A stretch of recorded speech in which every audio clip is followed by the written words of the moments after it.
तो hello guys, कैसे हो आप सभी लोग। उम्मीद करता हूँ आप सभी लोग बढ़िया होंगे। तो थंबनेल देख के पता चल ही गया होगा कि आज का ब्लॉग क्या है। तो आज का जर्नी है दुर्गापुर टू अजमेर जंक्शन।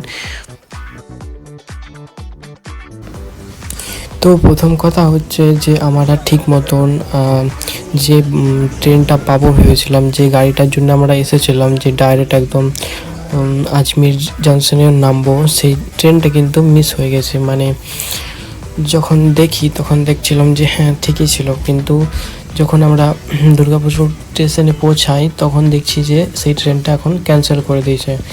এবার আমাদেরকে কি করতে হলো, যে আসানসোল যেতে হলো লোকাল ট্রেনে। দেন আসানসোল থেকে আবার একটা জয়পুরের ট্রেন ধরতে হলো। সেই ট্রেন থেকে আবার জয়পুর থেকে আমাদেরকে যেতে হবে। তো এখন আমরা ট্রেনের মধ্যে উঠে পড়েছি। দেখতে পাচ্ছেন ট্রেনের কি অবস্থা, সবাই কিভাবে ঘুমাচ্ছে। এর আগে আরও মানে দেখতে পাবে যে কত ভিড় হয় জেনারেল বগিতে, যে এত ভিড় হয়। যারা যান না তারা জানবেন না, যারা যান তারাই বুঝবেন যে হ্যাঁ কী অবস্থা হয় মানুষের। দেখো দেখো দেখো কত ভিড়, দেখো জাস্ট মানে এই দুটো স্টেশন পেরিয়েছি আর এত ভিড়, বুঝতে পারছেন। মানে যারা মানে 20 ঘন্টা 30 ঘন্টা থাকবে ট্রেনের মধ্যে, একদিন দুদিন, তাদের কি অবস্থা হবে যদি সিট ঠিক মতো না পায়।